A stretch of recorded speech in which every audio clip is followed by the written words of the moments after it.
Frigg is a fertility goddess in Norse mythology, renowned as the wife of Odin, the king of the gods, and holds the esteemed position of the greatest goddess in the Norse pantheon. It is believed that she, along with the goddess Freya, evolved from an earlier fertility deity. In her honor, Friday is named Frigga's Day. Originally known in German mythology as Freyja, meaning beloved, she subsequently assumed the names Frigg and Freya in Norse mythology, though this assertion has faced challenges. In the 8th century CE work, The Origin of the Lombards by Paul the Deacon, she is identified as Freya, Odin's wife, playing a crucial role in the Lombards' decisive military victory and influencing their name. Additionally, she is recognized by various names such as Hiln, occasionally identified as her daughter or messenger, Frigga, Freya, and Freya. Frigg is distinguished by her attributes of clairvoyance, cleverness, and prophecy, earning her the title of the goddess of marriage and motherhood. Balder, the god of wisdom and beauty, and Hodr, the blind god deceived by Loki into killing his brother, were among her notable offspring. Despite claims by some writers, Frigg is not the mother of Thor, Odin's son, who is, in fact, Balder's half-brother. Frigg's role in Norse tales is limited, with the death of Balder, also known as Balder, being one of the few stories featuring her prominently. Even though she is consistently acknowledged as a powerful goddess with knowledge of fate, she appears infrequently in tales, sometimes in a peripheral capacity. Notably, as of Ulva, Ceres, Frigg appears to have been popular in divination rites. The Norse religion was the final pagan belief system to yield to Christianity, leading to the replacement of Frigg and all other Norse deities by Christian narratives. Nonetheless, in the past 50 years, there has been a resurgence of interest in Frigg, attributed to the endeavors of the Wiccan and neo-pagan movements.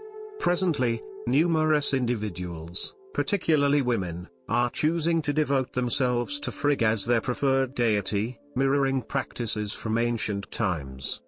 Between 400 to 700 CE, during the migration of Germanic tribes, their groups, led by a chieftain and his wife, often believed to possess supernatural powers, foreseeing the future, and knowing people's fate, reflected the veneration of the powerful god Odin and his Ceres wife Freyja. Some scholars propose that this divine couple in Germanic myth evolved into Odin and Frigg in Norse mythology. The development of the goddess takes an interesting turn as she is first envisioned by Germanic peoples and then reimagined, initially as Freya by the Norse before also adopting Frigg. While Frigg is associated with the Aesir in Asgard, Freya belongs to the Vanir in Vanaheim, marking a significant difference. Both goddesses share attributes related to fertility, but Frigg is often considered more promiscuous, enjoying a higher status as Odin's wife, despite little evidence to support this claim. Frigg resides in her own realm, Fensal, whose location remains unspecified. In contrast, Freya is firmly associated with both Asgard and Vanaheim. She also presides over her own afterlife realm, Folkvanga, Field of the People, described as a mirror of the beautiful Vanaheim. The goddess was likely first envisioned by Germanic peoples, reimagined as Freyja by the Norse, and later adopted as Frigg. This could explain why Frigg's name is more widely recognized outside Scandinavia than Freya's and why Freya appears in more Norse mythology stories than Frigg. Speculation surrounds the Frigg/Freya connection due to the oral transmission of Norse religion for centuries and the composition of written tales during the Christian era. Without primary sources, it remains unclear which goddess came first or if earlier goddesses influenced their development. Some propose, based on ancient Norse artwork, that the two goddesses developed independently at the same time, though this theory seems unlikely as their attributes closely mirror each other. Both goddesses share a comfortable rapport with Odin, marked by his evident respect for them and their adeptness at deceiving him, often in jest but occasionally to advance an agenda.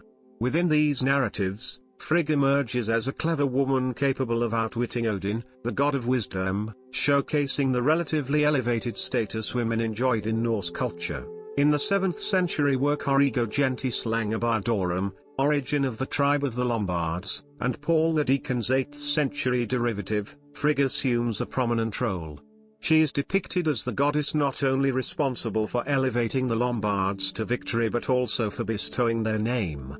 The story unfolds as the Lombards, initially a small Scandinavian tribe known as the Winili, face demands from the formidable Vandals to submit as vassals and pay tribute or prepare for war. Rejecting servitude, the Winili express their preference to die as free men. Both the Vandals and the Winili seek Odin's favor for victory. Odin aligns with the Vandals, while Frigg supports the Winili. To avoid upsetting his wife, Odin devises a condition that victory will be granted to the side he sees first at dawn the next day, convinced it would be the Vandals. The Vulva Gombara of the Winili implores Frigg, referred to as Freya in the story, for support. Frigg instructs Gombara to have all the women of her tribe let down their hair, arrange it across their faces to resemble beards, and stand with their men in the field.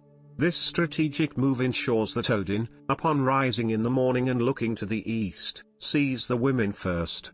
Following Frigg's counsel, the women stand in ranks with their hair tied across their faces and braided to simulate beards. Observing this, Odin inquires of Frigg, "Who are these long beards?" Frigg responds that since he has given them their name, he should also grant them victory. Odin agrees, and the Longbeards become the Lombards, successfully defeating the Vandals and retaining their autonomy. In the 13th century narrative Grimnismal, the Lay of Grimner, from the poetic Edda, Frigg engages in manipulation of Odin, responding to a perceived insult directed at her foster son. The story unfolds with two young sons of a great king, Geirröth and Agnar, who find themselves caught in a storm while fishing, leading to their being blown out to sea. They are taken in by a peasant and his wife who raise them. The peasant fosters Geirröth, while his wife tends to Agnar. As the boys reach adulthood, the couple sends them back to their kingdom. Upon reaching the shore, Geirröth callously kicks the boat back out to sea, instructing Agnar to fend for himself. Geirröth then returns to the palace, only to discover that their father has passed away, making him the new king. The scene transitions to Odin and Frigg, seated in Odin's throne room, overseeing all 9 realms. To the audience's surprise, the seemingly ordinary peasant couple is unveiled as Odin and Frigg in disguise. Odin casually comments on the remarkable ascent of his foster son, now a powerful king, in stark contrast to Frigg's foster son, residing in a cave with a giantess as his companion. Frigg counters, asserting that Geirröth is both miserly and inhospitable, prone to mistreating guests if he perceives too many taking advantage of him.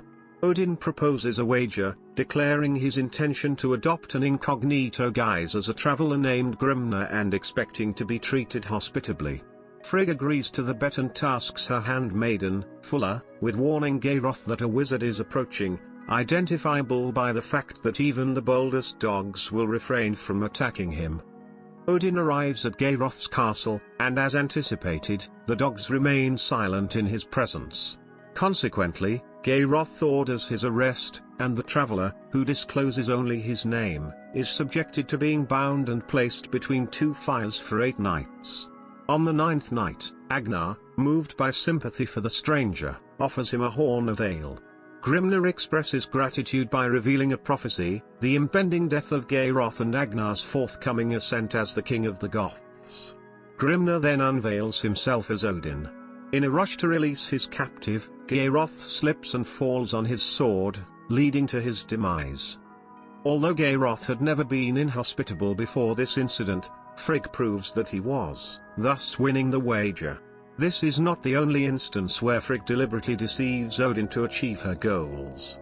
In Book I of the 12th century work Hester Danorum, Deeds of the Danes, by Saxo Grammaticus, Odin goes on a journey, and Frigg, desiring the gold adorning his statue, sleeps with a slave in exchange for assistance in toppling the figure of Odin and obtaining its gold. She keeps this act secret from Odin, but he discovers her involvement in the vandalism and theft, leading him to impose exile upon himself in shame for having such a wife. In the stories involving her wagers with Odin, her infidelities, and her attempts to save her son, along with her powers of divination, Frigg embodies the female experience in Norse culture, where women were acknowledged as autonomous individuals capable of exhibiting many, if not all, of the same behaviors as men. Frigg is consistently portrayed as an independent figure, not subordinate to Odin or any other deities in the pantheon, a characteristic shared by Freya and other goddesses, including the minor deity Freyja, who is hinted at as a fully realized character with her own desires and needs. Despite her role as a fertility goddess, responsible for arranging marriages, Frigg is seldom depicted engaging in this activity. The stories featuring her consistently present her either as Odin's companion and intellectual equal, if not superior, or as a devoted mother vigilant for her children's well-being. While her powers of second sight are often highlighted, they prove futile when needed most, underscoring the challenges even the most capable mothers face in protecting their children from the world's dangers.